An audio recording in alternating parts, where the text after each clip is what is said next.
하나님의 말씀 마태복음 6장 9절 한 절 말씀 우리 함께 읽도록 하겠습니다.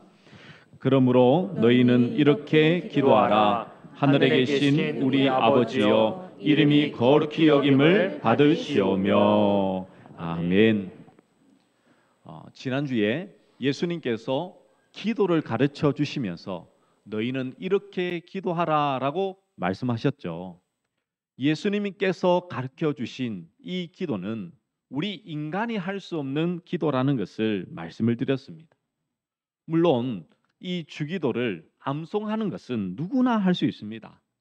하지만 주님이 가르쳐 주신 기도의 내용과 의미를 알게 된다면 참으로 인간이 가지고 있는 본성으로는 도저히 할 수 없는 기도라는 사실을 알게 되는 것이죠. 예수님께서 굳이 왜 기도를 가르쳐 주셨을까요? 그것은 바로 유대인들의 기도가 잘못되어 있음을 말씀하셨죠. 마태복음 5장 21절부터 보시면 율법에 대해 말씀하시면서 너희가 이렇게 들었지만 나는 너희에게 이렇게 이른다라고 말씀하십니다. 즉 이스라엘 백성들이 잘못 알고 있던 율법에 대한 내용들을 예수님께서는 이제 이렇게 이해를 하라고, 하나님께서는 원래 이 뜻을 가지고 있는데 사람의 지식의 짧음으로 이렇게 이해하지 못하는 부분들을 이제 이렇게 이해하라고 주님께서 말씀하셨죠. 그래서 구제도 기도도 잘못되어 있는 방향을 이제 예수님께서 바르게 이제 인도하고 있는 것입니다. 그래서 예수님께서는 기도를 가르쳐 주심으로 이제 심령이 새롭게 되어 이제 마음이 주님께로 향한 그 사람이 어떻게 기도가 다를지에 대해서 말씀하고 있는 것이죠. 즉 하나님의 백성만이 주님이 가르쳐 주신 기도를 할 수 있다는 것입니다.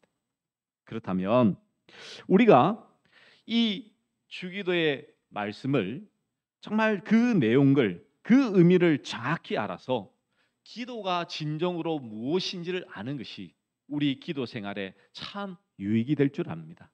그래서 오늘 말씀을 통하여서 정말 하늘에 계신 우리 아버지여라는 이 의미가 우리에게 어떤 의미를 주고 있으며 또한 그것이 우리에게 어떤 기도를 하라고 하시는지 오늘 말씀을 통해서 발견하시는 모든 믿음의 종들 되시기를 간절히 축복합니다. 자, 오늘 예수님께서는 이제 가장 처음으로 시작을 하늘에 계신 우리 아버지여라고 시작을 하고 있습니다. 우리가 알다시피 이제 기도의 대상을 부르라라는 의미를 가지고 있죠. 기도하는 대상을 우리는 하나님이라는 사실을 너무나 잘 압니다. 그런데 오늘 설교의 제목처럼 우리는 하늘에 계신 하나님이라고 하니까 하나님은 하늘에만 계시는가? 그러면 그 하늘은 어떤 하늘인가라고 우리는 생각해 볼 수가 있겠죠. 만약 하나님께서 하늘에만 계시면 이 세상에는 계시지 않는 것일까요? 그렇지는 않겠죠.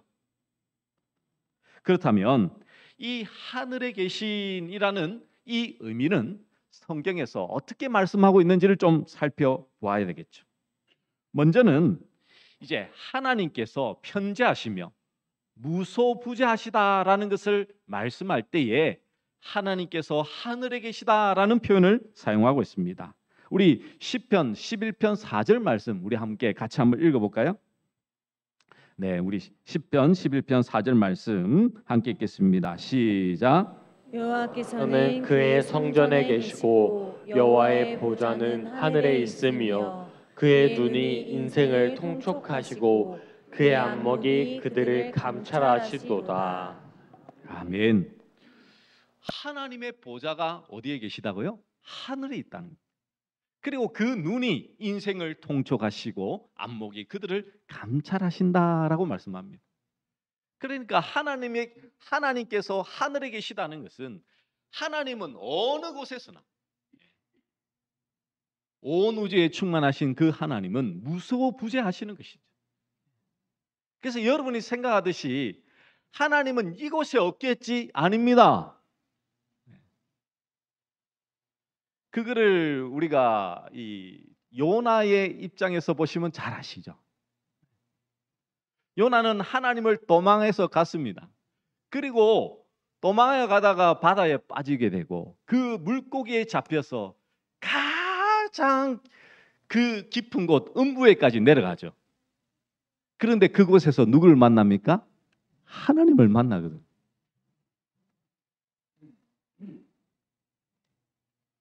아니, 하나님께서 가라고 하신 곳에 가지 않고 도망하면 하나님을 도망갈 줄 알았는데 음부에 가장 우리 인생의 깊은 곳에 있더라도 하나님이 그곳에 뭐 하다고요? 계시더라는 거예요. 계시더. 도망갈 데가 있다고 없다고요? 없다는 것을 깨닫게 되죠. 하나님은 편재하시며 무소부재하시다. 예.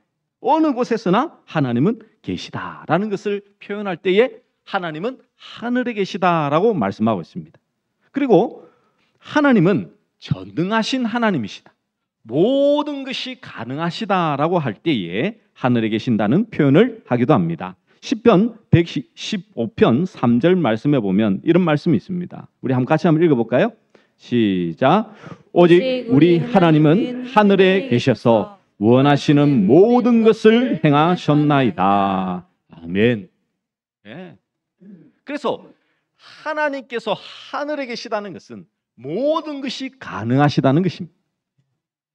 그것을 전능하신 하나님이다라고 말씀하는 것이죠. 그래서 하늘이라는 표현을 통해서 이 세상과는 구별되는 초월적이고 거룩의 의미로 하나님의 그 속성의 의미로 하늘에 계시다라는 표현을 하고 있는 것입니다. 그래서 단순히 우리가 눈에 보이는 하늘, 그 장소의 의미가 아니라 하나님의 속성을 의미하고 있다라고 생각하시면 되겠죠. 그렇다면 예수님께서 단순히 이 하나님의 속성에 대해서만 말씀을 하셨을까요?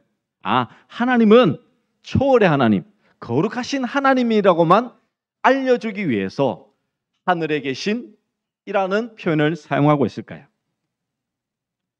우리가 구약에 보시면 이 구약의 성도들은 믿음 안에 있을 때에 진정으로 하늘에 계신 하나님을 진정으로 알아보았습니다.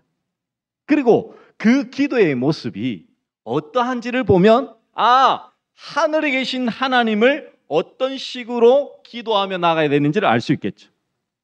열왕기상 8장 30절에 보면 솔로몬이 이제 하나님 앞에 봉헌식을 하면서 기도하는데요. 그 내용이 이렇습니다. 우리 열왕기상 8장 30절 우리 같이 한번 또 읽어볼까요? 준비 시작. 주의 종과 주의 백성 이스라엘이 이곳을 향하여 기도할 때에 주는 그 간구함을 들으시되 주께서 계신 곳 하늘에서 들으시고 들으시사 사하여 주옵소서. 아멘. 분명히 솔로몬은요 하나님을 하늘에 계신 분이라고 분명히 말씀합니다.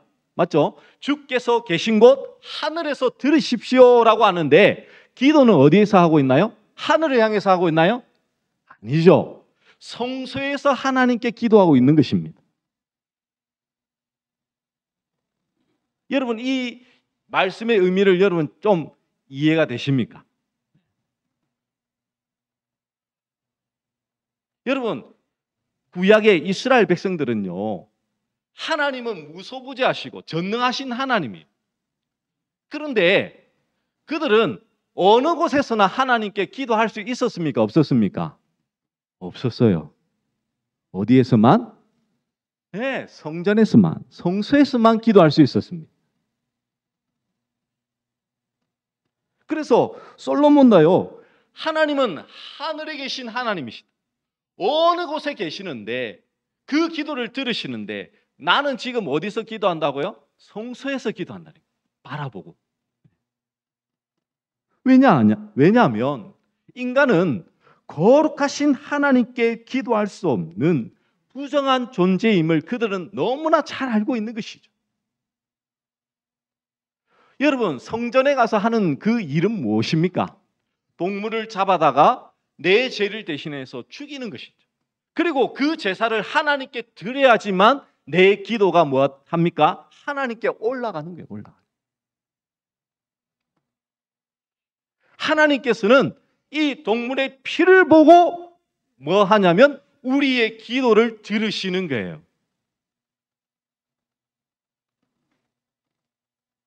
하나님은 하늘에 계신 거룩한 분이시기에 인간은 원래는 하나님과 교통할 수 없습니다. 인간이 범죄한 이후에 에덴 동산에서 쫓겨나면서 하나님께서는 인간과 그 모든 관계를 끊으셨죠. 그래서 하나님께서 계시하지 않으시고 하나님께서 우리 가운데 찾아오시지 않으면 우리는 하나님을 알 수도 없고 하나님을 느낄 수도 없는 거예요. 그래서 세상의 사람들은 하나님이 없다라고 말하는 이유가 여기에 있는 거예요. 죄로 말미암아서 우리는 하나님과 완전한 단절에 이루어진 거예요. 그런데 하나님께서는 우리 가운데 함께 거하시기를 위하여 성소를 우리에게 허락해 주셨고 성전을 두시고 성소에서 하나님 앞에 기도를 올려드릴 때에 지성소 하나님께서 우리 가운데의 기도를 뭐 하십니까? 들어 응답하시는 것이죠. 그래서 이 성소가 바로 이스라엘과 하나님 사이를 중보하는 역할을 했던 것입니다. 성소에서의 그 제물의 피가 이스라엘로 하여금 하나님께 기도할 수 있게 했고 하나님께 나올 수 있도록 하였던 것이죠. 이것은요, 하나님 앞에 우리 인간의 어떤 말로 어떤 행동으로도 결코 하나님의 마음을 움직일 수 있는 존재가 아님을 성경은 우리에게 말씀해 주고 있는 것입니다. 하나님은요, 인간을 보시고 기도를 들으시는 것이 아니라 성소에 뿌려지는 그 피를 보시고 바로 기도를 들으셨기 때문인 것이죠. 그래서 아무리 인간이 정성을 다하고 노력을 다한다 하더라도, 즉 내가 하나님 앞에 열심으로 기도하면 기도로 하늘 보좌를 움직일 수 있다든지 내가 기도하면 모든 것이 다 이루어진다는 그 말은 오늘 성경이 말씀하고 있는, 예수님이 말씀하고 있는 하늘에 계신이라는 말의 의미를, 진정한 의미를 모르고 있는 것입니다.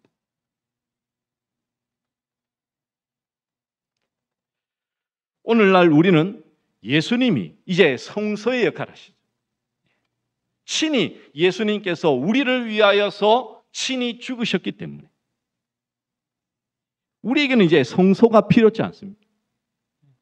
우리는 어느 때든지 하나님 앞에 나아갈 수 있는 기도를 드릴 수 있는 것이죠. 야, 이게 여러분 얼마나 큰 은혜요 복입니까, 여러분? 이스라엘 백성들은요, 성전에서만 하나님께 기도할 수 있다니까요.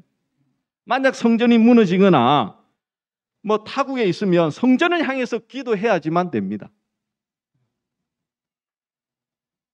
그런데 이제 예수님께서 우리의 성전이 되셔서 우리가 어느 곳에서든지 여러분이 홀로 있는 그곳에서도 주의 이름을 부르며 무릎을 꿇는 그곳이 하나님을 만나는 장소가 되었다는 것은 우리에게 얼마나 큰 복이요 은혜인 것을 우리는 진정으로 알아야 되는 것이죠. 우리는 하늘에 계신 하나님에 대한 그 은혜가요, 우리의 삶 속에 있다는 것은 오직 예수 그리스도로 말미암아 우리에게 주어진 것입니다. 무소부재하시며 전능하신 그 하나님께서 예수님으로 말미암아 이제는 우리가 어느 곳에 있든지 예수님 안에서 모든 것을 할 수 있는 그 은혜가 우리에게 주어졌다는 사실이죠. 그러므로 우리 인간 자체로는, 인간의 본성으로는 하나님께 기도할 수 없습니다. 나아갈 수조차 없죠. 그러나 예수 그리스도의 피 흘림으로 말미암아 하나님께 나오게 되었다는 것은 진정한 우리의 평생의 감사의 제목이 될 수밖에 없는 것이겠죠. 그래서 진정으로 하나님은 하늘에만 계신 하나님이 아니십니다. 그 하늘에 계신 하나님이 우리의 하나님이 되시는 그 은혜가 우리의 삶 속에 늘 적용돼야 되겠죠. 적용돼야 되겠죠. 그래야지 진정으로 하나님에게 그 기도의 그 특권을, 은혜를 날마다의 삶 가운데서 누리며 살 수 있지 않겠습니까, 여러분? 예수님께서는 하늘에 계신 하나님이라고 딱 단어를 끊지 않았습니다. 하늘에 계신 우리 아버지라고 말씀하고 있죠. 그 하나님이, 초월적으로 계시는 그 하나님이 이제는 우리 하나님이라고 말씀하고 있습니다. 즉 하나님이 우리의 하나님이 되셔야지만 우리는 이 기도를 할 수 있다는 사실이죠. 여러분, 예수님 당시에 하나님을 아버지라고 부르는 것이 가능할까요? 물론 성경에는 하나님을 아버지라는 표현으로 나타낼 때가 있습니다. 아버지처럼, 어머니처럼 우리를 품으시고 안으시고 기르시는 하나님이시라는 표현을 하기도 하죠. 그런데 10계명 중에 세 번째 계명인 하나님의 이름을 망령되게 부르지 말라는 그 계명을 가지고 이스라엘 백성들은요, 여호와라는 하나님의 이름도 부르지 못했습니다. 그것을 이 엘로힘이라는 이 모음만 따와서는 어떻게 했냐면 아도나이, 주라고 불렀습니다. 아도나이, 주라고. 근데 예수님은 여호와 하나님을 아버지도 아니고요. 여러분, 예수님 당시에 아람어 성경으로 보시면 이 아버지라는 표현이요, 어떻게 되어 있냐면 아빠라고 표현하고 있습니다.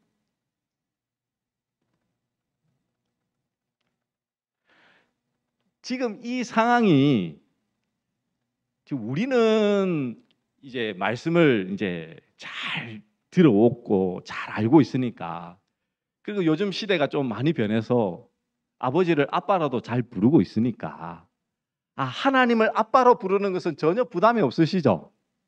그런데 지금 유대인들 앞에서 예수님이 갑자기 딱 등장하셔서는 하나님을 아빠로 부르고 있다니까요.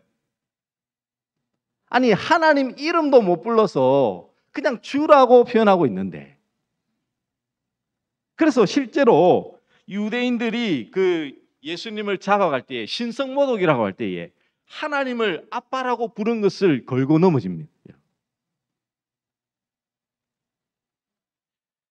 유대인들의 어떤 문헌에도요, 하나님을 아빠라고 부른 기억이 없습니다. 근데 예수님은 하나님을 뭐라고 부른다고요? 아빠. 아빠. 저도 어릴 때 아버지를 아빠라고 한 번도 불러본 적이 없어요. 왜냐하면 이 아버지라는 지금 남자분들은 좀 이해를 하실 거예요. 아버지라는 이 존재가 어떻게 보면 좀 가깝고도 좀 아주 멀거든요. 그러다 보니 아빠 이렇게 부르는 게 저는 어릴 때부터 너무 어색했어요. 그래서 어릴 때부터 저는 아버지.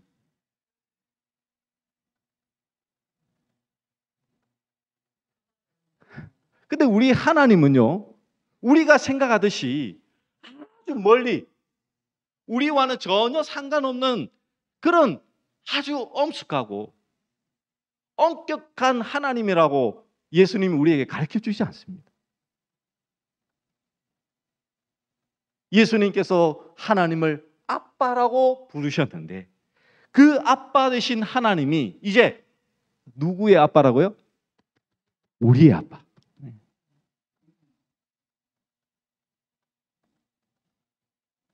얼마나 참 은혜가 됩니까? 그런데요, 이 모든 사람들이 하나님을 아빠라고 부를 수 없습니다.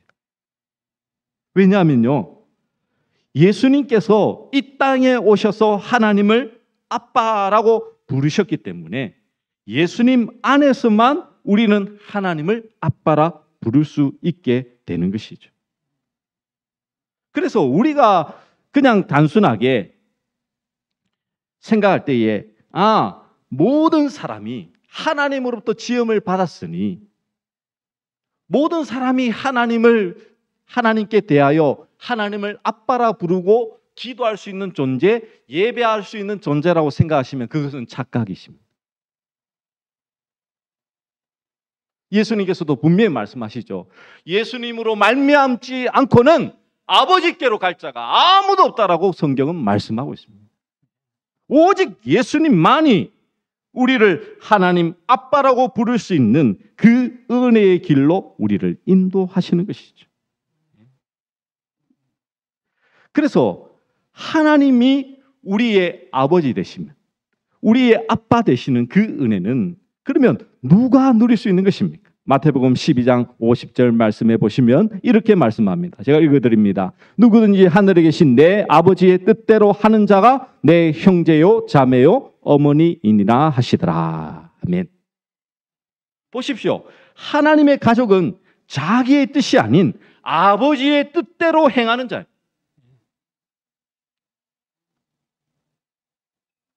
지금 이 말씀이 계속 좀 연결되는 거 좀 이해가 되십니까? 기도라는 것 자체가 내 뜻을 구하는 게 아니고요. 하나님의 뜻을 구하는 것이 기도라고 말씀을 드렸고, 우리가 하나님을 아빠라고 부를 수 있는 것은, 예수님과 이제 형제 될 수 있는 것은 바로 하늘에 계신 아버지의 뜻대로, 아빠의 뜻대로 하는 자가 바로 형제가 될 수 있다라고 예수님은 우리에게 말씀해 주고 있는 것이죠. 그러므로 우리는 이제 하나님을 아빠로 부를 수 있는 존재가 되었는데요. 여러분, 주기도문에 보시면 어떤 단어가 가장 많이 등장하는지 여러분 한번 생각해 보신 적이 있으십니까? 주기도에는요, 하나님, 예수님이라는 단어가 등장하지 않습니다. 그리고 가장 많이 등장하는 단어가 뭐냐면 우리입니다. 우리. 한글어 성경에는 우리라는 말이 6번 등장하지만 헬라에 보시면 8번이 등장합니다. 그만큼 우리의 기도예요. 우리의 기도. 이 말이 무엇인지 아시겠습니까? 나의 하나님이 아니에요. 내 개인의 하나님이 아니에요. 예수님의 피로 사신 교회의 하나님이시라는 것입니다. 즉, 기도는 내 것을 올려드리는 것이 아니라 예수님께서 피로 사신 교회의 기도의 제목으로 하나님 앞에 올려드리는 공동의 기도라는 것입니다. 공동의 기도. 우리의 기도라니까, 우리의 기도. 나 혼자만의 기도가 돼서는 안 됩니다, 여러분. 그러면 이렇게 말할 거예요. 아니, 하늘에 계신 우리 아빠가 내 기도를 모르시면 되겠습니까? 아니요. 예수님은 그래서 그 전에 우리의 구할 바를 다 알고 계시죠. 필요를 다 아시는 우리의 아빠 되시기 때문에 그것은 구하지 않아도 내가 하나님 앞에 서 있기만 하면, 하늘의 뜻을 구하여 내가 진정한 아빠의 하나님께 기도하기만 하면 이 모든 것은 채워주시는 하나님 되심을 여러분 믿는 자 되시기를 간절히 축복합니다. 예. 그래서 여러분, 신자가 하늘에 계신 우리 아버지로 기도한다는 것은 하나님의 어딘가에 계시는데 그 하나님을 내 쪽으로 끌어당기는 기도가 아닙니다. 하나님을 불러내리는 절차가 아니라는 거예요. 이제는 내 영혼이 이제 하나님의 영에 속하게 되었다라는 고백이죠, 고백. 하늘에 계신 우리 아버지라는 것을 누구나 할 수 있습니까? 아니요. 예수님께서 피로 사신 그들만 하나님을 우리 아빠라고 부를 수 있잖아요. 부를 수 있잖아요.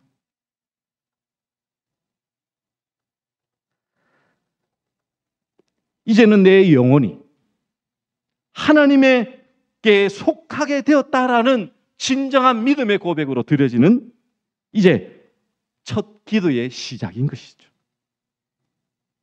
하나님의 영이 내 영혼 속에 자정하여 전에는 진노의 자녀였고 죄와 허물로 죽을 수밖에 없었던 내가 예수님의 보혈의 건세로 말미암아 이제 하나님을 아빠라 부르며 무소부재하시며 전능하신 하나님이 나의 아버지 되심을 고백하는 그 고백의 시작이 바로 하늘에 계신 우리 아버지여라는 것입니다. 하나님은요 초월적인 존재이시기 때문에 어디든지 계실 수 있습니다. 그러나 우리는 늘 반복하여 변덕을 부리며 불안하고 짜증내며 염려하며 초조하며 분노로서 정말 하나님 앞에서 늘 하나님이 원하는 길이 아닌 것으로 우리는 가지만 이제 예수님께서 우리를 피로 사시면요 영원토록 우리를 떠나지 않으시고 우리로 하여금 하나님의 뜻대로 하나님의 길로 우리를 늘 인도하시는 것이 우리 하나님 아버지시라는 것을 우리는 매일의 삶 가운데서 누리며 살아가는 존재라는 것을 꼭 기억하는 우리 믿음의 종들 되시기를 축복합니다. 오늘 말씀을 맺으면서 여러분들에게 좀 간절히 여러분들에게 좀 권면하고 싶습니다. 하나님은 절대로 하늘에만 계시는 하나님이 아니십니다. 이 말씀은요 내 모든 형편, 내 모든 상황 하나님 모르는 하나님이 아니라는 거예요. 우리가 문제가 있고 어려움이 있으면요 하나님이 어디 계시냐라고 말하는 것은요 하나님이 느껴지지 않기 때문입니다. 하나님은 느낌으로 아는 게 아니에요. 아니 하나님 여기는 안 계시겠죠? 아니에요. 온 우주에 충만하신 하나님이시라니까요. 모든 것을 보고 계시고 모든 것을 감찰하시는 하나님이십니다. 요나가 저 바다 깊은 곳 음부에까지 내려가더라도 그곳에 하나님이 계시다라는 것을 알았다니까요. 여러분.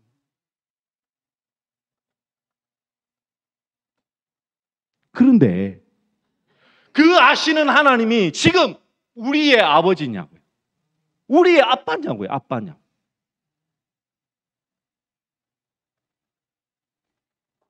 아빠는요. 이 한국적인 의미의 아빠가 아닙니다. 근엄하고 엄격하고 그런 아빠 아니에요. 아빠는요. 내가 힘들고 어렵고 내가 알 수 없는 그것을 아빠 그 한마디면 언제 어디서든 달려와서 모든 것을 해결해 줄 수 있는 모든 것이 가능하신 우리 아빠예요. 아빠. 근데 그것이 내 심령 안에 정말 살아있는 아빠가 돼야죠. 살아있는. 내가 언제 어디서든 아빠라고 부를 수 있어야죠. 여러분. 그러기 위해서는 내가 진정으로 예수 그리스도로 말미암아 하나님이 나의 아버지 되심을 우리의 아버지 되심을 매일의 삶 가운데서 누릴 수 있어야 된다는 것을 우리는 잊지 말아야 될 것입니다. 그러므로 하늘에 계신 우리 아버지여라는 이 고백은요. 우리의 모든 삶, 우리의 존재, 우리의 인생을 이제는 하나님 손에 붙들려 있다라는 진정한 믿음의 고백이라는 사실을 꼭 기억하셨어. 하나님을 하나님으로 제대로 알고 부를 때에 그 가운데서 넘쳐나는 그 사랑과 은혜를 매일의 삶 속에서 누리며 살아가는 우리 모든 믿음의 종들 되시기를 간절히 축복합니다. 우리 말씀을 기억하며 우리 함께 찬양하도록 하겠습니다. 우리 아바 아버지입니다.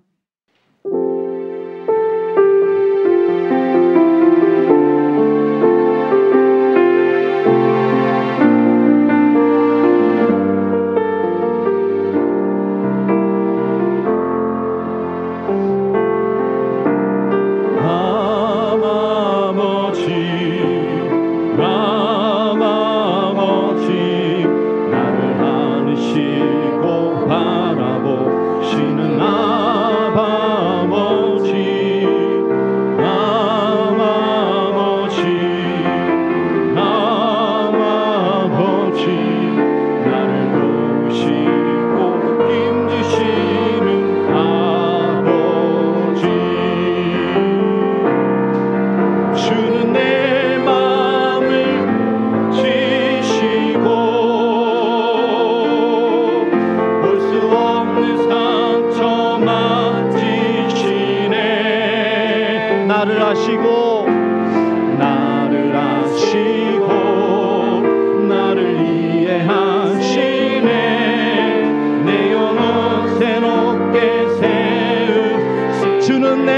고치시고